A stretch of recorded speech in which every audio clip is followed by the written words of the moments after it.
इन्हें उठाने की अनुमति दी।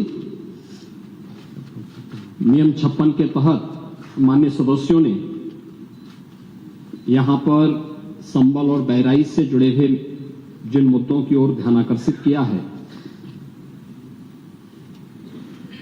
वो वास्तव में अपनी रुचि और अपने स्वयं के एजेंडे के अनुरूप ही उन्होंने अपने वक्तव्य को यहां पे रखा है। मुझे आश्चर्य होता है कि हमारे नेता, विरोधी दल, वरिष्ठ सदस्य हैं, इस सदन के माननीय अध्यक्ष भी रहे हैं और प्रदेश सरकार में मंत्री के रूप में भी उन्होंने कार्य किया है। एक लंबे समय से सार्वजनिक जीवन में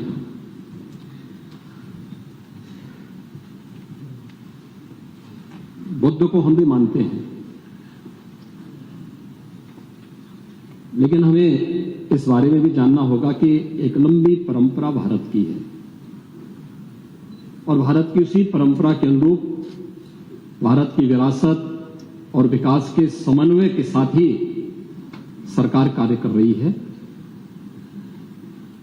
मैं प्रदेश के प्रशासन या अपने स्तर पर प्रदेश के जिस सांप्रदायिक माहौल की आप चर्चा कर रहे हैं, आप सभी माननीय सदस्यों ने जिन मुद्दों को रखा है, मैं उस पर बहुत वो नहीं कहूंगा, क्योंकि एनसीआरबी के जो आंकड़े हैं वे इस बात को बताते हैं कि 2017 से लेकर के लगातार अब तक प्रदेश में सांप्रदायिक दंगों की जो स्थिति है उसमें 97 से लेकर 99% तक कमी आई है। एनसीआरबी का डाटा है। और जो दो जिसको वास्तव में आप दंगे कहते हैं, ये दंगे उत्तर प्रदेश में 2017 से लेकर के अब तक नहीं हुए हैं। और मैं वही आपके पिछले कार्यकाल के दौरान बताता हूं, 2012 से 2017 के बीच में, ये भी एनसीआरबी के ही डाटा है, प्रदेश में 815 सांप्रदायिक दंगे हुए और 192 लोगों की मौत उसमें हुई। मैं उस पर चर्चा करूंगा। उससे पहले भी 2007 से 2011 के बीच 616 ऐसे सांप्रदायिक घटनाएं हुई हैं जिनमें 121 लोगों की मौत हुई थी। महोदय, जो बात यहां पर माननीय सदस्य इकबाल महबूब ने संबल के बारे में लिखा, माननीय सदस्य कुंवर रघुराज प्रताप सिंह जी ने यह बात बहुत स्पष्ट की कि हम तथ्यों को छुपा करके कब तक जनता को गुमराह करेंगे। हर व्यक्ति जानता है कि माननीय न्यायालय के आदेश पे सर्वे का कार्य हो रहा था और सर्वे हो रहा था। दूसरा, मैं आपसे पूछना चाहता हूं, आप पश्चिम में जाएंगे, पता नहीं आप कैसे हैं, आपके पूर्वज भी हो सकता है, और पश्चिम उत्तर प्रदेश के हमारे सभी लोग अपने सामान्य संबोधन में राम राम ही कहते हैं, तो जय श्री राम कहां से सांप्रदायिक संबोधन हो गया? कहां से सांप्रदायिक संबोधन होगा? हमारे यहां हम जगते हैं, राम ही राम बोलते हैं, मिलते हैं, राम राम का संबोधन होता है, और अंतिम यात्रा में विदा करते हैं तब भी राम नाम सत्य है ही बोलते हैं। राम के बगैर तो हमारा कोई काम ही नहीं है। और अगर जय श्री राम किसी ने बोली दिया तो इसमें उत्तेजना का मतलब, ये नियत आप समझ सकते हैं उस नियत को। ये चढ़ाने वाला नहीं है, ये चढ़ाने वाला नहीं है, ये चढ़ाने वाला नहीं है। एक दूसरा, आपने कुंदरकी की जीत को वोट की लूट बताया। आप एक सदस्य का अपमान कर रहे हैं। आपके सदस्य की तो जमानत जब्त हो गई वहां पे। और क्या ये सच नहीं है? इस समय तो आज डिजिटल मीडिया का है। वहां का पठान, वहां का शेख सब कह रहे साहब हमारे पूर्वज तो हिंदू थे और आपके पूर्वज भी हिंदू थे। क्या ये सच नहीं है? और क्या ये सच नहीं है कि देशी और विदेशी मुसलमानों की आपसी भिड़ंत है जो वर्षों की लड़ाई को लेकर के वहां चल रहा है? आप लोग सच पे पर्दा डालने का प्रयास कर रहे हैं, लेकिन एक चीज जरा नोट करना कि सूर्य को, चांद को और सत्य को बहुत देर तक छुपा कोई नहीं सकता है और सत्य जरूर सामने आएगा। और उसी सत्य के बारे में कहा जा रहा है। नेता प्रतिपक्ष कह रहे थे कि वहां की स्थिति ऐसी है कि अगर मंदिर आ भी जाएगा, मंदिर बन जाएगा। मैं कहता हूं ये तो बाबरनामा भी कहता है कि हर मंदिर को तोड़ करके एक ढांचा खड़ा किया गया। आप तो एक श्रेष्ठ ब्राह्मण कुल में आपने जन्म लिया है। आप तो भारत के पुराणों की परंपरा पर विश्वास करते हैं। हमारा पुराण भी इस बात को कहता है कि भगवान विष्णु, श्री हरि विष्णु का 10वां अवतार संबल में ही होगा, उसी संबल में होगा।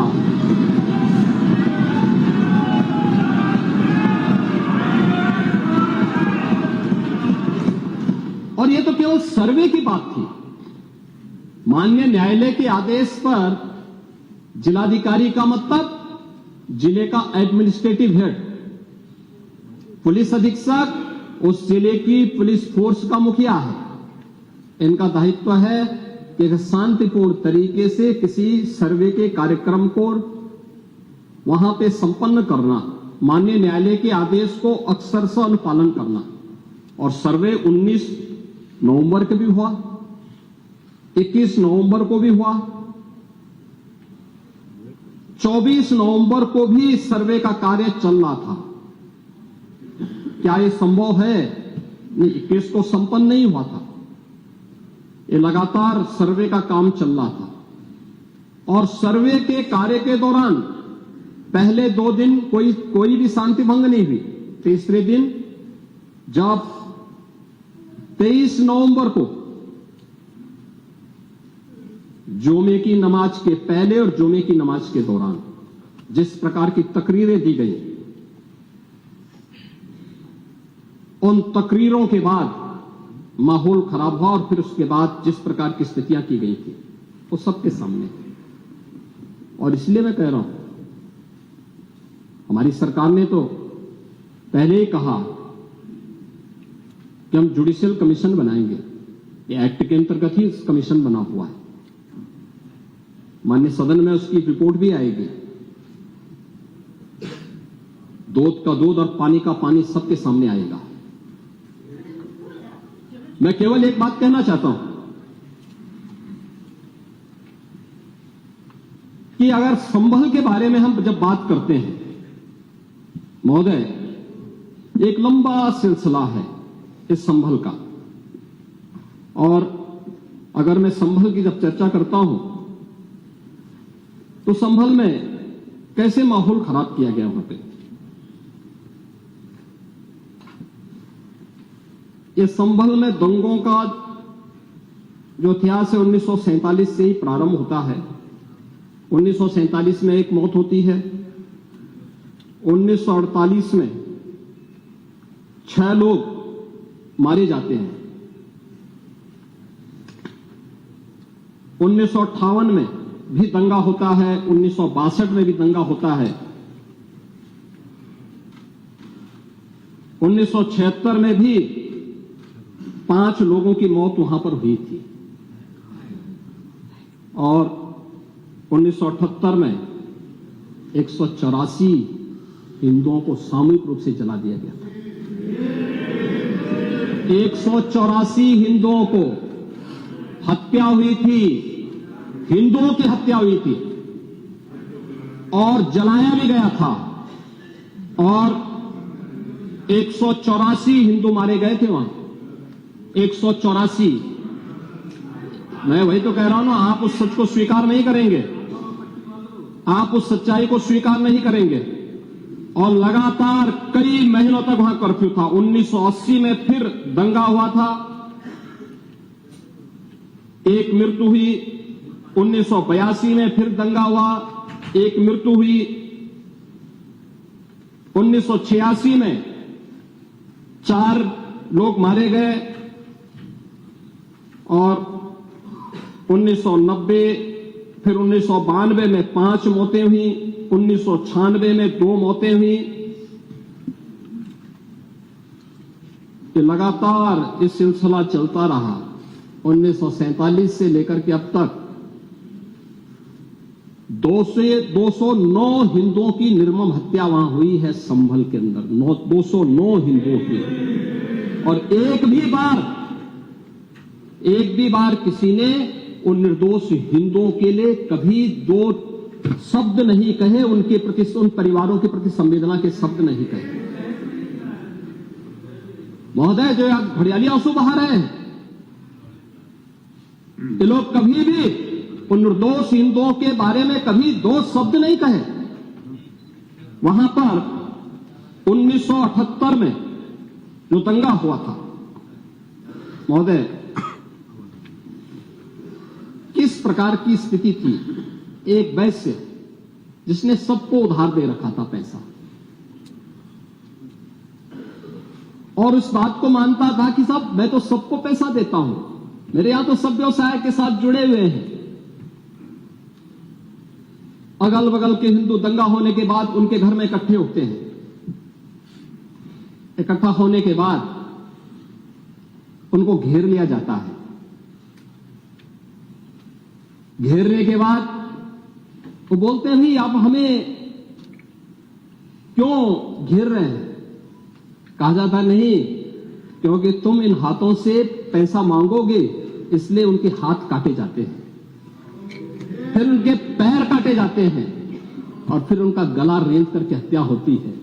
ये लोग सौहार्द की बात करते हैं। शर्म नहीं आती इन लोगों को सौहार्द के बारे में चर्चा करने में। 1978 से जो मंदिर आज निकल रहा है, 1978 से इन लोगों ने कभी खोलने नहीं दिया उस मंदिर को, जो आज बजरंगबली का मंदिर निकल रहा है। जो वहां पर आज 22 कुएं किसने बंद किए थे? इन 22 कुओं को भी वहां पे बंद किया गया। और वहां का माहौल इतना तनावपूर्ण किसने बनाया था? ये पत्थरबाज कौन थे?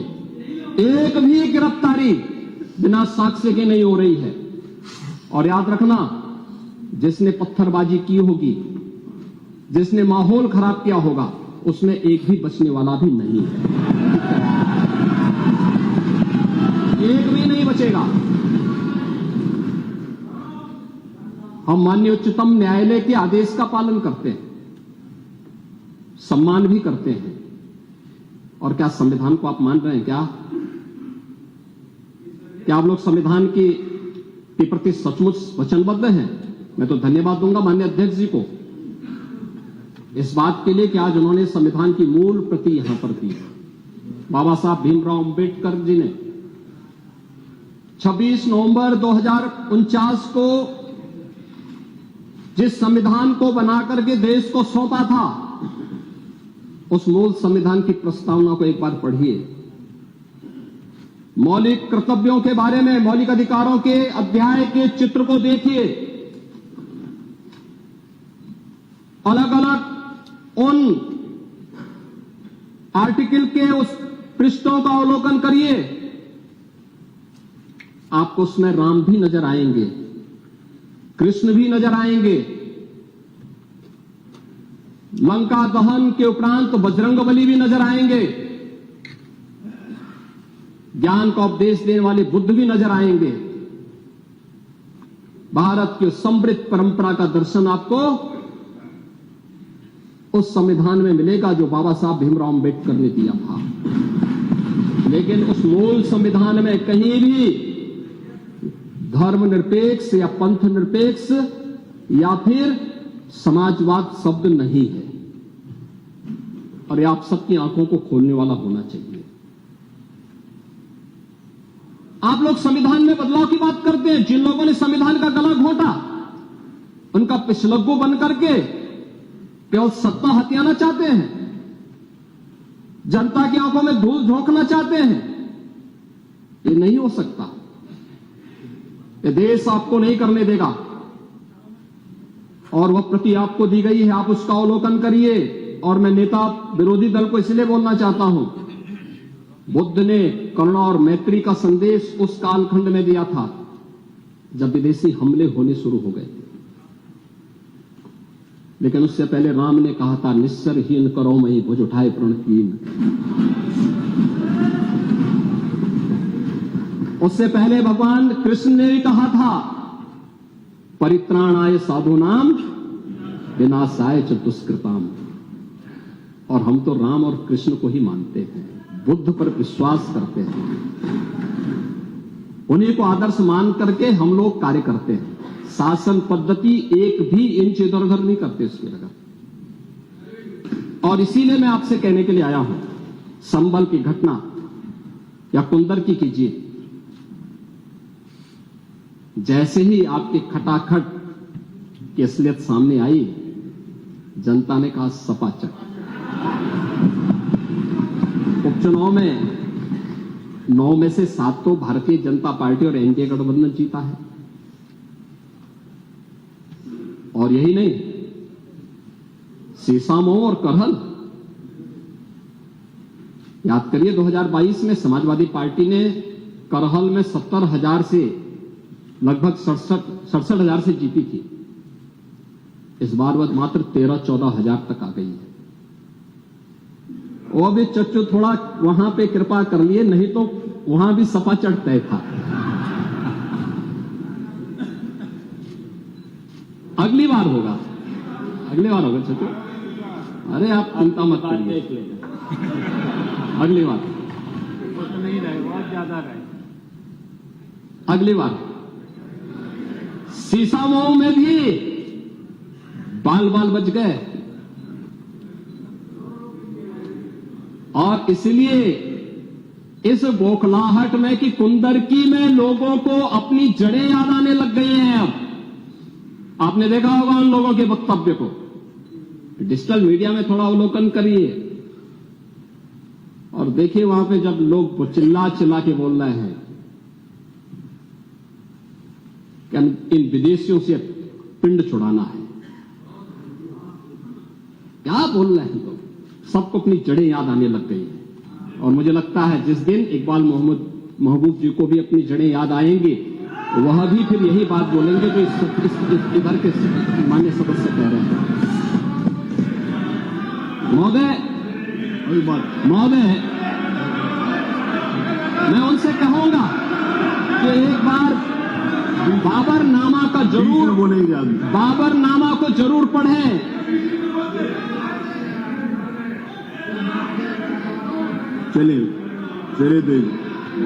चलिए वो जो बात कही, बाबरनामा को जरूर एक बार पढ़ें। आप मंत्री जी बोले, आप प्लीज चलो आप दे देना जब अवसर हो। बाबरनामा को एक बार पढ़ें। आप बैठिए। महोदय, संभल की घटना के साथ ही मैं प्रदेश के अंदर अलग अलग समय में जो दंगे अलग अलग समय में हुए हैं, 1972 में आगरा में दंगा हुआ, 19 लोग मरे थे। आजमगढ़ में 1972 में दंगा हुआ, 3 लोग मरे थे। बहराइच में 1973 में दंगा हुआ, 1 व्यक्ति की मौत हुई थी। गोंडा में 1973 में दंगा हुआ, 1 व्यक्ति की मौत हुई। प्रयागराज में 1973 में एक दंगा हुआ, 2 लोगों की मौत हुई। मेरठ में 1973 में दंगा हुआ, 8 लोगों की मौत हुई। आगरा में फिर 1974 में दंगा हुआ, 1 व्यक्ति की मौत हुई। पीलीभीत में 1974 में दंगा हुआ, 3 लोगों की मौत हुई। कानपुर में 1975 में दंगा हुआ, 2 लोगों की मौत हुई। मुरादाबाद में 1976 में दंगा हुआ, 3 लोगों की मौत हुई। बहराइच में 1976 में फिर दंगा हुआ, 3 लोगों की मौत हुई। बुलंदशहर में 1977 में दंगा हुआ, 2 लोगों की मौत हुई। वाराणसी में 1977 में दंगा हुआ, 8 लोगों की मौत हुई। मुरादाबाद में 1978 में दंगा हुआ, 19 लोगों की मौत हुई। अलीगढ़ में 78 में दंगा हुआ, 21 लोगों की मौत हुई। ये लगातार मैं क्या कर रहा हूं, उसमें आप भी थे, जिसके कारण लोकतंत्र सेनानी आप कहलाते हैं, लोकतंत्र सेनानी कहलाते हैं मल्होत्रा जी। उसी के नाम पर आप लोग मैं क्या कर रहा हूं, ये दंगे हुए हैं, मैं उन दंगों के बारे में बोल रहा हूं जिन दंगों के कारण लगातार माहौल खराब हुआ है प्रदेश का। और आज प्रदेश के अंदर सुरक्षा का जो एक माहौल है, कानून व्यवस्था की जो एक स्थिति पैदा हुई है, लोगों को सुरक्षा पे विश्वास है, कानून व्यवस्था पर विश्वास है, उसी का परिणाम है कि 40 लाख करोड़ रुपए का निवेश का प्रस्ताव उत्तर प्रदेश को प्राप्त होता है।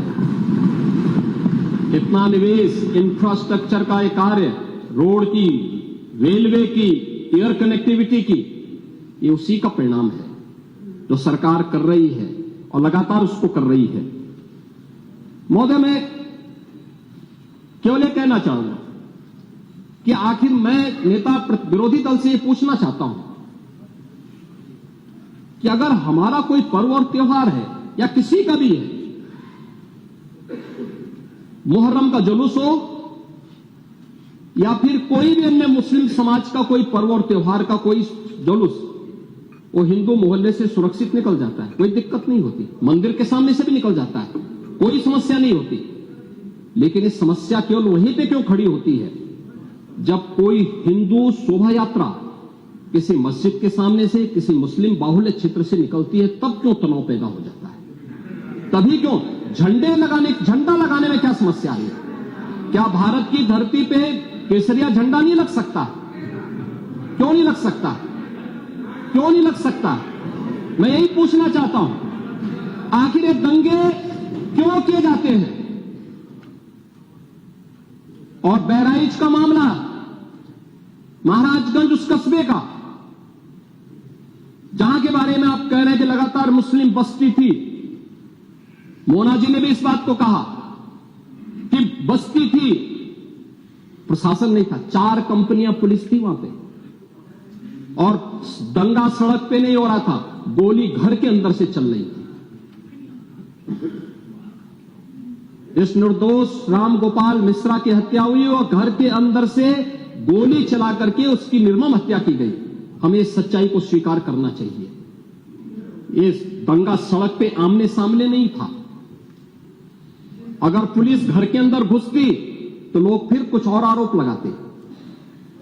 पुलिस ने बचाव करने का अपना प्रयास किया, 4 कंपनियां वहां पे थी, और आप कह रहे हैं कि माननीय मोना जी ने भी कहा कि भारतीय जनता पार्टी के विधायक ने आरोप लगाए। भारतीय जनता पार्टी के विधायक ने इस हल्दी की घटना को लेकर के नहीं, इस महाराजगंज कस्बे की घटना को लेकर के नहीं, ये उस समय बहराइच कस्बे में थे, और बहराइच कस्बे में इनकी गाड़ी पर हमला हुआ, जो वहां से 30-35 किलोमीटर दूर है। वहां पे एक पथराव हुआ था।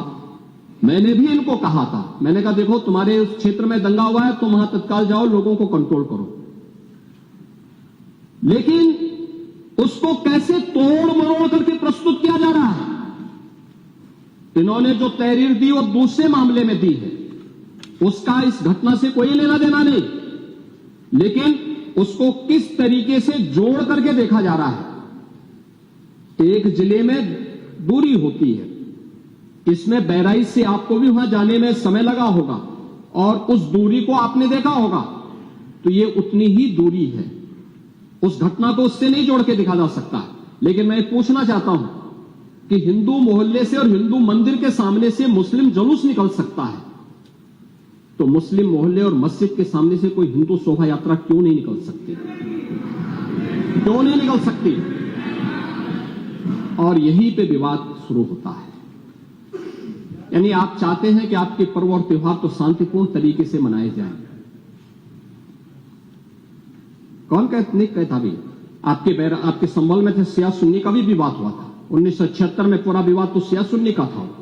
उस समय जामा मस्जिद के कब्जे को लेकर के इसी बात का विवाद था। आप इस सच को धूल मत डालिए उस सच पे। और लखनऊ का शिया सुन्नी विवाद ये भारतीय जनता पार्टी की सरकार के समय ही समाप्त हुआ है। आप लोग तो लड़ाते थे, यहां पे शिया और सुन्नी को भी लड़ाते थे, क्योंकि आपकी तो शुरू से ही राजनीति थी बांटने की और फिर कटवाने की। और इसलिए हमने कहा कि न बटेंगे और न कटेंगे, हम न बटेंगे और न कटेंगे। मुझे आश्चर्य होता है, अपने को शिक्षक कहते हैं श्री संग्राम सिंह यादव, सच को स्वीकार करने की सामर्थ्य नहीं, इसलिए चले गए। आप देखें, एक दोहरे चरित्र के व्यक्ति के द्वारा जो अपनी कुछ पंक्तियां पहले लिखी गई हैं और बाद में उसका चरित्र कैसे बदला है, मोहम्मद अल्लामा इकबाल के बारे में वही कहते हैं। यानी जो पहले कहते थे, उन्होंने क्या बात कही थी बाद में, मुस्लिम हैं हम वतन हैं सारा जहां हमारा, चीन वो अरब हमारा हिंदुस्तान हमारा, तौहीद की अमानत सीनों में है हमारे, दुनिया के बुत कंदों में पहले वह घर खुदा का, तेगों के साये में हम पलकर जमा हुए हैं, मकरीब की वादियों में गूंजी अजा हमारी, बातिल में दबने वाले हे आसमां नहीं हम, हे गुलस्ता ये अब्दुल्लस वो दिन है याद तुझको, ये मौज ये दजला तू भी पहचानती है हमको, ये अर्ज ये पाग तेरी हुर्मत पे कट मरे हम, सालार ये कार्रवाई है मीर ये हिजाज अपना, इकबाल का तराना बाग ये दरा है गोया, मुस्लिम है हम वतन है सारा जहां हमारा। अब आप मुझे बताओ, क्या इकबाल को आप अपना आदर्श मानते हैं क्या? इस इकबाल को मानेंगे क्या? वो अपने को पेशे से शिक्षक कहते हैं। ऐसे शिक्षक छात्रों को पढ़ाएंगे तो दुर्गति कराएंगे। यानी इकबाल की एक कविता को यहां पे पढ़ करके और वास्तविक सच से आप धूल डाल करके उसको छुपा नहीं सकते हैं। और मैं इसीलिए कहना चाहूंगा कि महोदय, प्रशासन ने पूरी कार्रवाई की है और लगातार हमारे संज्ञान में सारी बातें हैं। एक एक बात पर सरकार नजर रख रही है। 25 करोड़ की आबादी का प्रदेश है और 25 करोड़ की आबादी के प्रदेश में पिछले 7.5 वर्ष के दौरान सभी पर्व और त्योहार शांतिपूर्ण तरीके से संपन्न हुए हैं। सभी वीवीआईपी विजिट सकुशल संपन्न हुए हैं। अयोध्या में श्री राम जन्मभूमि पर भगवान राम के भव्य मंदिर के कार्यक्रम को भी, जिसको लेकर के आप बहुत बड़ा पहले प्रदेश के मन में भय पैदा करते थे, वह भी सकुशल संपन्न हुआ। आज प्रदेश में जब सर्वत्र सुरक्षा का एक बेहतरीन माहौल है और 2025 में जब उत्तर प्रदेश को एक गौरव प्राप्त होने जा रहा है कि दुनिया का सबसे बड़ा आध्यात्मिक और धार्मिक सामाजिक जो उत्सव हो, एक महापर्व है महाकुंभ प्रयागराज, जिसमें पूरी दुनिया का एक समागम होने वाला है। जब इसे आयोजित करने का अवसर प्राप्त हो रहा है, तब मैं विपक्ष के अपने साथियों से कहना चाहूंगा कि प्रदेश के माहौल को अपने वक्तव्यों से और अपने करतूतों से कृपया खराब न करें। प्रदेश आगे बढ़ना चाहता है, विकास के अपने लक्ष्यों को प्राप्त करना चाहता है, लेकिन मैं इस बात के लिए आश्वस्त करूंगा कि 25 करोड़ जनता को सुरक्षा देना, उनकी हर प्रकार से हिफाजत करना ये प्रदेश सरकार की जिम्मेदारी है। लेकिन अराजकता, पत्थरबाजी और किसी भी इस प्रकार के आदेश के खिलाफ जो माननीय न्यायालय ने आदेश किया है, उसके बाद भी कोई कानून को अपने हाथों में लेकर के कानून को ठेंगा दिखाने का प्रयास करेगा तो सरकार उससे सख्ती से निपटने का काम भी करेगी। और वही सख्ती वहां पर आवश्यक है जहां पर लोगों ने माहौल खराब करने का प्रयास किया है। एक भी निर्दोष नहीं जाएगा। जितने भी विजुअल्स होंगे उसके वीडियो फुटेज हैं, गोली चलाते हुए, कट्टा लहराते हुए, तलाशी के दौरान पत्थरबाजी करते हुए, घरों की छतों के ऊपर जो पत्थर रखे गए हैं, ये सारी विजुअल्स हमारे पास हैं और उसके अनुरूप ही कार्रवाई होगी। हां, ये जरूर आश्वस्त करते हैं कोई निर्दोष के खिलाफ कोई कार्रवाई नहीं होने वाली। अब तक नहीं हुई है, आगे भी नहीं होगी। लेकिन कोई दोषी होगा उसको कोई बचा भी नहीं पाएगा। यह भी मैं इस सदन के माध्यम से पूरे प्रदेश के अंदर बहुत स्पष्टता के साथ कहना चाहूंगा कि सरकार की जीरो टॉलरेंस की नीति पहले दिन से है। अपराध और अपराधियों के प्रति, दंगों और दंगाइयों के प्रति वही जीरो टॉलरेंस की नीति के तहत सरकार कार्य करेगी। इन दोनों मामलों में राजनीति की बजाय हमें समग्रता की दृष्टि से देखना होगा। और समग्रता की दृष्टि से ये जो मैंने पहले माननीय नेता विरोधी दल को कहा कि आखिर ये कहां लिखा है संविधान में कि किसी मुस्लिम बाहुल्य क्षेत्र में हिंदू शोभा यात्रा नहीं निकल सकती। और जब आप रोकते हैं तभी हिंदू पक्ष से भी रिएक्शन आता है कि साहब हम भी नहीं जाने देंगे। भाई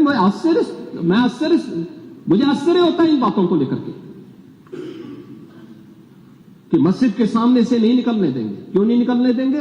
ये सड़क क्या किसी की है क्या? ये सार्वजनिक मार्ग है, कैसे आप रोक सकते हैं?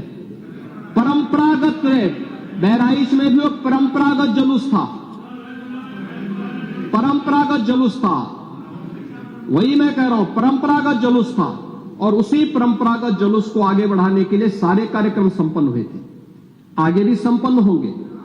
लेकिन ये चीजें तय करना, ये कहना कि उत्तेजक नारे लगाए जा रहे थे, जय श्री राम का नारा उत्तेजक नहीं है, ये हमारी श्रद्धा का नारा है,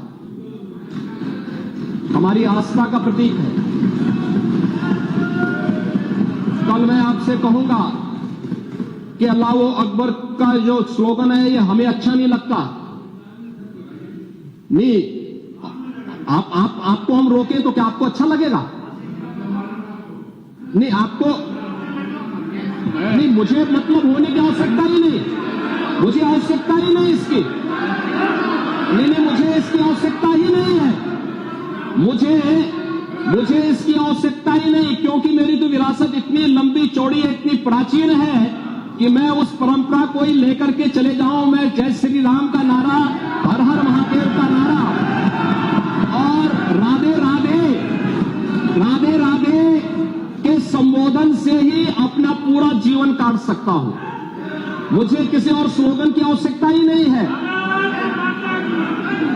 मुझे कोई अन्य नारे की आवश्यकता ही नहीं है, कोई अन्य संबोधन की आवश्यकता नहीं। लेकिन मैं आपसे कहना चाहता हूं, कल कोई आपसे कहेगा, कोई हिंदू भी ये कहेगा कि साहब हमें भी परेशानी है, आप लोग मत बोलिए, क्या आपको अच्छा लगेगा? और कोई भजन गाया जा रहा है, आप उस भजन को अश्लील कैसे कह सकते हैं? कैसे कह सकते हैं? कांवड़ यात्रा में क्या अश्लील गाने बजते हैं? अरे भगवान शिव के गाने बजते हैं, भगवान शिव के भजन गाए जाते हैं। दुर्गा पूजा के दौरान तो शोभा यात्रा निकलती है, जगत जननी मां भगवती दुर्गा के आरतियां बजती हैं, उनकी चालीसा बजती है, हनुमान चालीसा बजता है। ये हमारे यहां शक्ति के प्रतीक भी है और भक्ति के प्रतीक भी है। नहीं तो वही तो ऐतराज है, समस्या तो उसी बात को लेकर के है, सारा विवाद तो उसी बात को लेकर के है, सारा विवाद तो उसी बात को लेकर के है। और मुझे लगता है आपने बाबरनामा पढ़ा होता तो आप मुझसे बहस करते ही नहीं, जिसमें स्वयं मीर बाकी के द्वारा हरिहर मंदिर तोड़ने का जिक्र किया गया है। क्या बात करते हैं आप? और मुझे लगता है ये जितने लोग यहां पर हैं, ये वहां पे कोई नहीं रहा होगा, लेकिन आपके फोरफादर और फोरफादर के आगे की पीढ़ी उसकी भुक्त भोगी रही होगी, इसलिए आज इस स्थिति में आप लोग वहां पे हैं। कुंदरकी में लोगों का एहसास हुआ है, एक दिन एहसास आपको भी होगा और जरूर होगा। और इसीलिए मैं आपसे कहना चाहूंगा कि ये सनातन की जीत है, जो कुंदरकी की जीत है, ये भारत की वास्तविक जीत है, ये भारत के संविधान की जीत है, जो कुंदरकी, कटहरी, खैर, गाजियाबाद, मीरापुर, फूलपुर, मझवा यहां पे हुई है। ये वास्तव में यही है भारत के संविधान। आप तो सबको कटघरे में खड़ा करते हैं। मुझे आश्चर्य होता है कि आखिर आप मानते किसको हैं? आप मानते किसको हैं? मुझे एक बात बताओ कि भारत के संविधान के अनुरूप माननीय उच्चतम न्यायालय, एक तरफ आपने सर्वे के बारे में माननीय उच्चतम न्यायालय की बात का स्वागत किया और माननीय उच्चतम न्यायालय ही एक बात को कहता है, बार बार भारत के माननीय उच्चतम न्यायालय ने समान नागरिक कानून की बात देश के अंदर लागू करने की कही है। और भारत अकेला देश है जिसमें बहुसंख्यक समाज अपने लिए विशेष अधिकार की मांग नहीं करता है, बल्कि एक समान नागरिक कानून की मांग कर रहा है। और अगर एक माननीय न्यायाधीश ने, इलाहाबाद उच्च न्यायालय के एक माननीय न्यायाधीश ने उस समान नागरिक कानून की वकालत की, तो आप उनके खिलाफ महाभियोग का नोटिस राज्यसभा में दे दिए। या आपके दोहरे चरित्र को नहीं दिखा दो तो क्या है ये? आखिर दुनिया के अंदर यही हो रहा है, लेकिन भारत के अंदर बहुसंख्यक समाज कह रहा है कि साहब एक समान नागरिक कानून लागू करो। लेकिन अगर वही माननीय न्यायाधीश एक सामाजिक सांस्कृतिक संगठन के कार्यक्रम के दौरान इस बात को कहते हैं कि दुनिया के अंदर ये है, अगर भारत के अंदर इसको मांग करने की वकालत हो रही है तो बुरा नहीं। और माननीय उच्चतम न्यायालय बार बार इसके बारे में सरकार को कह चुकी है, लेकिन आप लोग उसमें एक तरफ उच्चतम न्यायालय के द्वारा सर्वे पर रोक लगाने का स्वागत कर रहे हैं, बुलडोजर की कार्रवाई पर दी गई गाइडलाइन का स्वागत कर रहे हैं। उसका तो स्वागत हमने भी किया है, क्योंकि उत्तर प्रदेश अकेला राज्य है जिसने बुलडोजर की कार्रवाई को अक्सरशः सुप्रीम कोर्ट की उस गाइडलाइन के अनुसार अंजाम दिया है, अक्सरशः।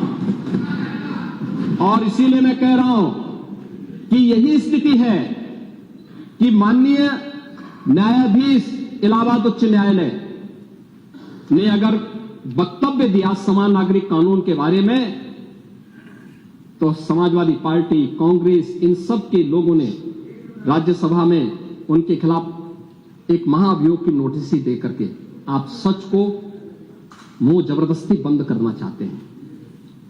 और वहीं पे नहीं किया आपने, यहां पर भी आप चुप नहीं रहे। राज्यसभा के माननीय सांसद, माननीय सभापति तो भारत के महामहिम उपराष्ट्रपति भी हैं, उनके खिलाफ भी अविश्वास प्रस्ताव की नोटिस दे दी गई, इसलिए क्योंकि उन्होंने सदन स्मूथली चलाने के लिए सदन के सभी पक्षों से कहा। एक सभापति के रूप में, एक चेयरपर्सन के रूप में उनकी जिम्मेदारी यही है, उन्होंने इसी बात को कहा।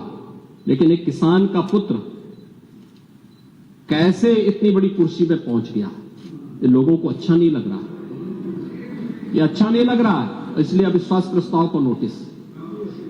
चुनाव के दौरान चुनाव आयोग को कटघरे में खड़ा किया गया, चुनाव आयोग को कटघरे में खड़ा करने का प्रयास, यानी जबरदस्ती आप गन पॉइंट पर अपनी बातों को मनवाना चाहते हैं संवैधानिक संस्थाओं से। मुझे लगता है ये चरित्र अच्छा नहीं है, ये स्वस्थ लोकतंत्र के लिए अच्छी परंपरा नहीं है। हमें संवैधानिक संस्थाओं का सम्मान करना सीखना होगा, हमें संवैधानिक संस्थाओं को हर प्रकार से मजबूत बनाना होगा और शासन प्रशासन की कार्रवाई को जो न्याय हित में हो, समाज हित में हो, राष्ट्र हित में हो, और आने वाले भविष्य के हित में हो, उसका भी समर्थन करना चाहिए। और मैं यही कहूंगा कि बहराइच की घटना में या संभल की घटना में प्रशासन की कार्रवाई पूरी ईमानदारी के साथ, पूरी न्याय संगत तरीके से आगे बढ़ रही है। हम लोगों ने संभल की घटना को लेकर के एक जुडिशियल कमीशन गठित किया है। जुडिशियल कमीशन वहां विजिट कर रहा है, लगातार लोगों के बयान भी लेंगे, सभी पक्षों की बात को भी सुनेगा, सच को सामने लेके आएगा। लेकिन आपके अनावश्यक पत्थरबाजी से या फायर करने से, इल्लीगल आर्म से फायर करने से वहां पर शांति बहाल नहीं होने वाली है। और आप सौहार्द की बात कर रहे हैं, आप बोल रहे हैं पुलिस छावनी में बदल दिया। अब देखो रहे धार्मिक स्थल से बिजली चोरी, यानी बिजली के मिनी स्टेशन संचालित हो रहे हैं। हम तो ये सोच रहे थे कि मिनी स्टेशन पावर कारपोरेशन ही चला रहा है। अब वहां पर कई मस्जिदें ऐसी पाई गई जिन मस्जिदों के ऊपर एक इल्लीगल सब स्टेशन बना करके वहां से कनेक्शन बांटे गए थे लोगों को फ्री में। लाइन लॉस प्रदेश के अंदर, उत्तर प्रदेश के अंदर लाइन लॉस पावर कारपोरेशन का ये 30 से कम है। और संभल कस्बे में वहां पर 2 मोहल्ले हैं, एक दीपा सराय और एक मियां सराय है ना। इन दोनों में लाइन लॉस 78% और 82% है। देश के संसाधनों में कैसे लूट होती है।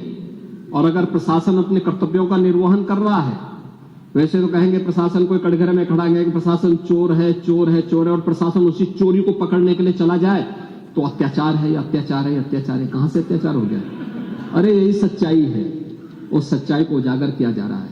और याद रखना, सच्चाई जब सबके सामने आती है लोगों को बुरा लगता है, क्योंकि जो सच्चाई स्वीकार नहीं कर सकते, जो बराबरी नहीं कर सकते, वे बुराई करते हैं। और यही बुराई आप कर रहे हैं। आपकी बुराई में न्याय नहीं झलकता, सत्य नहीं झलकता, ये पक्षपातपूर्ण है। और मुझे लगता है इससे लोकतंत्र की व्यवस्था मजबूत नहीं होती है, कमजोर होती है। और इसलिए मैं माननीय अध्यक्ष जी पूरे प्रदेश को इस बारे में आश्वस्त करना चाहूंगा। प्रदेश के अंदर किसी भी मुस्लिम पर्व और त्योहार के दौरान, किसी भी अन्य मत और मजहब से जुड़े हुए किसी भी पर्व और त्योहार के दौरान कहीं कोई समस्या नहीं खड़ी होती, तो फिर हिंदू पर्व और त्योहार के दौरान कोई समस्या खड़ी करेगा तो सरकार उसको सख्ती से निपटने का काम भी करेगी, उतनी ही सख्ती से निपटने का काम भी करेगी। दूसरा, माननीय न्यायालय के द्वारा दिए गए आदेश का पालन करना एक प्रशासन का दायित्व है। उसमें सरकार उसको डायरेक्शन दे न दे, उसका दायित्व बनता है कि उसको पालन करे। और संभल के अंदर प्रशासन ने वही पालन किया है। आज वहां पे सारी चीजें मिल रही हैं। आखिर आपकी बात को मानते हैं कि मंदिर को आपने छेड़ा नहीं, आपने बड़ी कृपा कर दी। लेकिन ये जो 22 कुएं और उन कुओं में जो मूर्तियां मिल रही हैं, ये कुएं किसने पाट दी? ये नोटिस में क्यों परेशानी हो रही है? आपके सांसद जिनसे आपकी प्रतिद्वंदिता है, मानता हूं, क्योंकि वहां पे आप में तो तुर्क और पठान का विवाद चल रहा है, मैंने नहीं कर दिया, एक विवाद चल रहा है। आप उनके सामने, माननीय सदस्य के सामने, आप उनके साथ अपनी जड़ें ढूंढ रहे होंगे। लेकिन ये सच्चाई है, ये सच्चाई है, क्योंकि ये तो है ही। सकीफुल रहमान बर्क कभी भी अपने को ये नहीं बोलते थे कि मैं भारत का नागरिक हूं, वो तो कहते थे मैं बाबर का संतान हूं, वो बोलते थे। आप भी मानते हो किस बात को? अब आपको तय करना है कि आक्रांताओं को अपना आदर्श मानते हैं या रामकृष्ण और बुद्ध की परंपरा को अपना आदर्श मानते हैं। भारत के अंदर रामकृष्ण और बुद्ध की ही परंपरा रहेगी, बाबर और औरंगजेब की परंपरा नहीं रहेगी। धन्यवाद। की खबरों के साथ बने रहने के लिए हमारे चैनल को लाइक और सब्सक्राइब करना ना भूले। धन्यवाद।